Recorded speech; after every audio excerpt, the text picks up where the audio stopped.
We did it. Welcome to the 11th episode of Dspn. We have a very special episode because if you've been listening to us for a while, you know that me and Mason are Eagles fans. And if you watch the Super Bowl, the Eagles are Super Bowl champions after beating the Chiefs 40-22. Mason is very happy, if you're watching. Audio listeners love you to death. Mason is staring at the camera with his lips pursed together. Go Birds. We got it done. Birds. Did you see the aftermath? We did it. We did it! Did you see the aftermath? Oh, yeah, there's guys like, I saw... They brought down a traffic light. I saw a couple traffic lights. I saw things being lit on fire. I saw... people fighting. I saw, broken glass by ATMs. I saw people fighting. I saw fireworks getting shot at people. Some dude climbed a pole. And then my favorite of all... I saw about 8 dudes on a bunch of horses. What do you mean, just the horses back riding? There were 8 Eagles fans on horses riding around on the streets. The British are coming, the British are coming! It's an ungovernable place, honestly. The crime rate was gonna go up, win or lose. And it did. Either the streets of Philadelphia would have been angry and probably with pitchforks if we'd have lost, but we didn't. And the entire city of Philadelphia are now lighting each other on fire. Go Birds. Go Birds. Go Eagles. Another game that we talked about last time that I've heard a lot of people really liked our segment on, and I won for my team won for our predictions. That's right. Yeah. Team Fluff beats Team Rough in the Puppy Bowl 68-66. It was a close battle. It was Allen, bro. It was just a really, really, really hard fought game, especially by Saquon Barkley. Just a great game by Team Rough, and we just fought hard, and we'll be grateful for this opportunity if we get back there next year. Both of the teams that I rooted for on Super Bowl Sunday won. I prayed for this, and it did happen. But yeah, so. Another thing with the Eagles, so we'll go back to the actual football now. Kellen Moore's basically the Saints head coach. Yeah, I heard Nick Sirianni begging him after the Super Bowl. He's like, hey, Kellen, let's run this back. What do you say?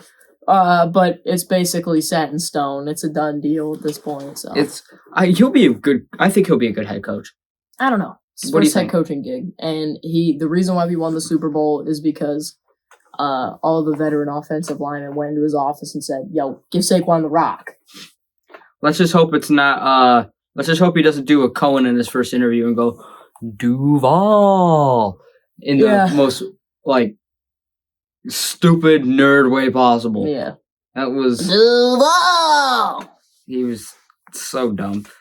For the NBA, obviously we're getting close to the All-Star weekend, but a guy who's a former All-Star and, an Eagles player, Sixers player, needs another knee surgery. Joel Embiid needs another knee surgery. Wait, I didn't even know that. You didn't? Yeah, it said on ESPN he needs another knee surgery. Audio listeners, Mason's looking at me. And he's crying now. I can't take this anymore. I know we just won the Super Bowl. I've said this... Have I ruined your day? I've said this quite a few times. I would rather trade the process. I would trade the process, have the process not work, all for a bunch of Eagles Super Bowls. Well, you might have gotten your wish, because they might as well just trade Embiid at this point. Yeah, just get rid of Embiid, get rid of Paul George, get rid of everyone except Maxey, McCain, and Yabusele. And, Ricky Council, why not? Ricky Council. Why not? And who's the guy they just traded for? Beats me. Because I know they traded for somebody, but someone who's injured is Giannis is also injured. Strained his left calf. He's out for the All-Star break, replaced with Trae Young, and is going to be out for 2 games after the All-Star break, I believe. Yeah. Big blow. That's actually. If you're going to get injured, it's a decent time to get injured for. Because the Bucks won't miss him for any of the game for probably 2 or 3 games. This is literally the perfect time to get injured. And also, I will not trade you Luka for Giannis. You know who you are, fantasy basketball. I'm not trading you Luka for Giannis. Who was it? You know. You could No, you know who it is. Hold You on. know who you are. hold on. Yeah. Of course it is. Why would it be? He said some of the dumbest trades. Yeah, I know. If Luka gets hurt one more time, I think I might have to ship him out of there, dude. The one person who has been who was shipped into Milwaukee was Kyle Kuzma. Was traded for Chris Middleton and Kyle Kuzma were traded for each other. They're both low-key washed. Kyle Kuzma was never good, so He averages like 15 points a game. That's not a joke. yeah, but like 15 points a game. Put that down. That's like Jerishon Yabusele right there. Put that down. All right, Jerishon Yabusele. That's it. He's basically just Kyle Kuzma. Just better and taller. And bigger. And can dunk on LeBron. You're not gonna let that go, are you? No, I'm not. Well, yeah, he freaking jammed on LeBron in the Olympics, one of the biggest stages ever. He goes up and just absolutely clobbers LeBron. I don't think I've seen this clip yet. Will you show me the clip after we're done recording? I will. Not yet, Yeah. but after we're done recording. But somebody who Mason, you have strong opinions on. Ben Simmons was waived today. Oh, he's been waived. He's gonna sign with the Clippers.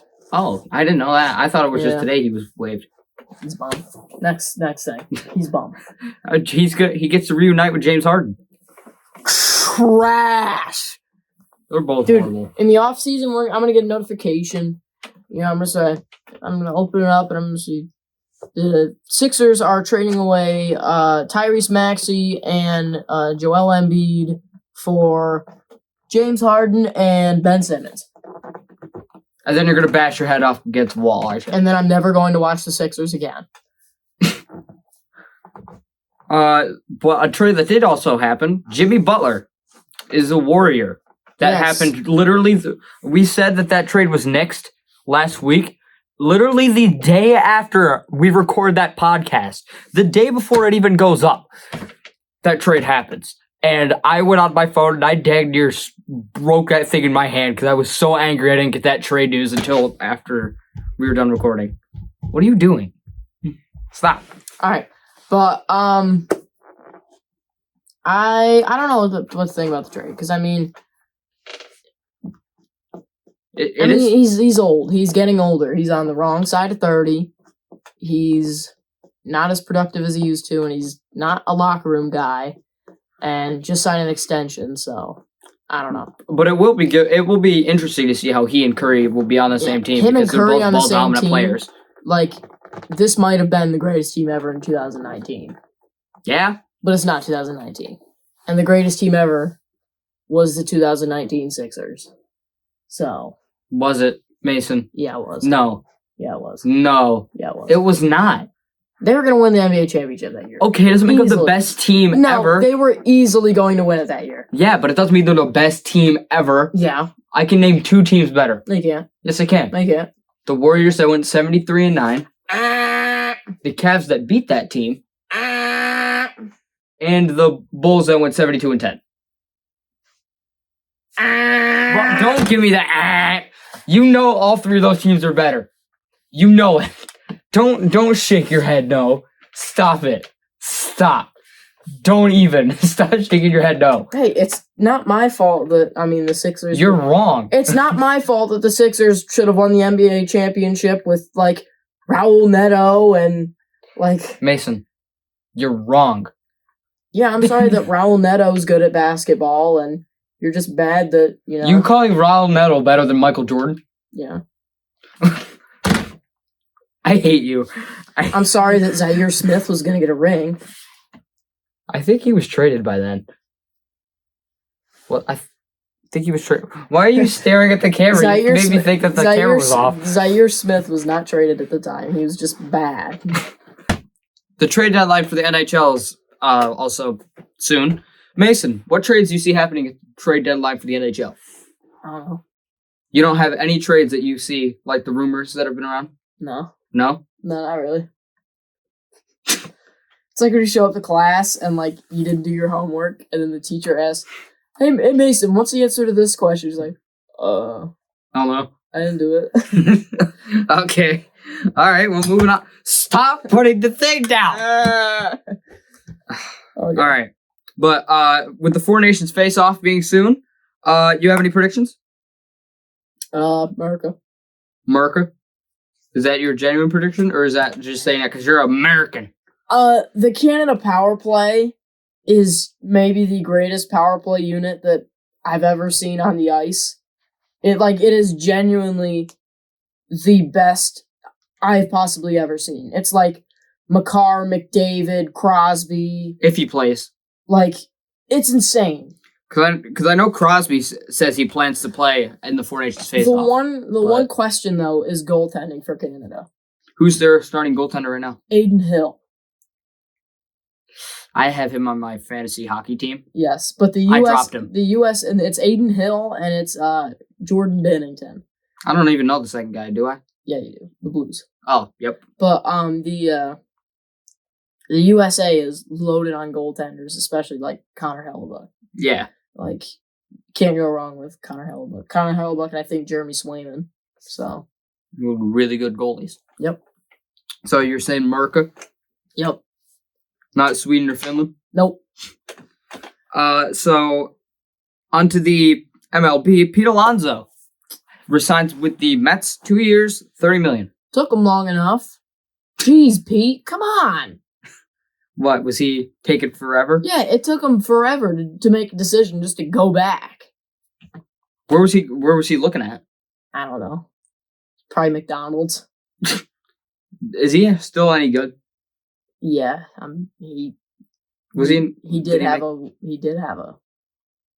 clutch home run in the 9th inning in the NL wild card. So yeah, I would go like this, but that's the Mets, so yeah, no, I'm not gonna do that. A team that was doing this was Plymouth Argyle. I don't know how many of our listeners or watchers watch soccer, but me and Mason are big soccer fans. But a big thing happened this weekend in the FA Cup, which is an English tournament. The best team in England, in terms of where they're ranked, Liverpool, were knocked out by the worst team in the third division. the second. In a second division team who's the worst in that league, Plymouth Argyle. Yeah, absolutely amazing. I'm not a Liverpool guy, so it was funny to watch. Didn't they have a banger goal too? I don't know. Oh no, it was a really good save by that keeper. Yeah, Manchester City almost lost. Are Man United still in it? I think so. How have we gotten this far? Yeah, they beat Leicester City in extra time. How do we end up being good in the FA Cup and then we suck everywhere else? Yeah, they're good in the FA Cup and then they're just bad everywhere else. They'll get to the Europa League final and just lose. It's like the Lakers in the NBA Cup. They'll lose to Besiktas or something. Yeah, we'll go lose to Besiktas or All right, I don't know if Celtic. you guys care about soccer, because America. So next thing. All right.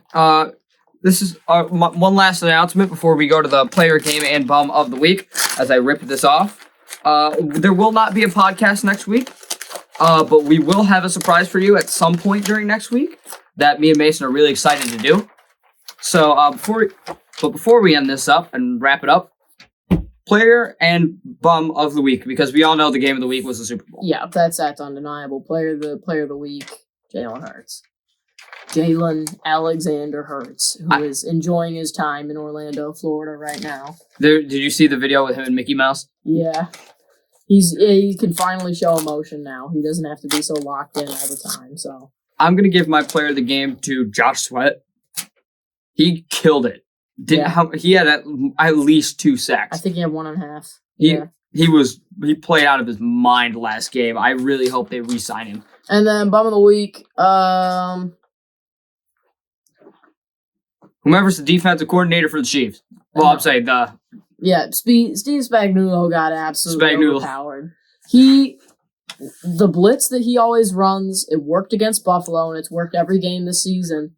And then once he encounters a team that is actually good at football, is a deep team, it doesn't work. Like, the play just doesn't work. And they knew what they had coming in with the blitz. I know the Devontae Smith catch. I know the A.J. Brown catch. Jahan Dotson. The Jahan Dotson catch. Penn State legend. Those were all off of that blitz. So, Steve Spagnuolo, you got owned. And the Eagles didn't even have to blitz to... Yeah, they didn't call a single blitz and probably should have won the game 40-0. If we didn't stop caring at the end. Yeah. Man. All right. Well, thank you guys so much for watching this episode of DSPN. My bum of the week is Spagnuolo as well as Mason's. No podcast next week, but we do have a surprise. So we will see you next week, but it won't be like this. Throw it.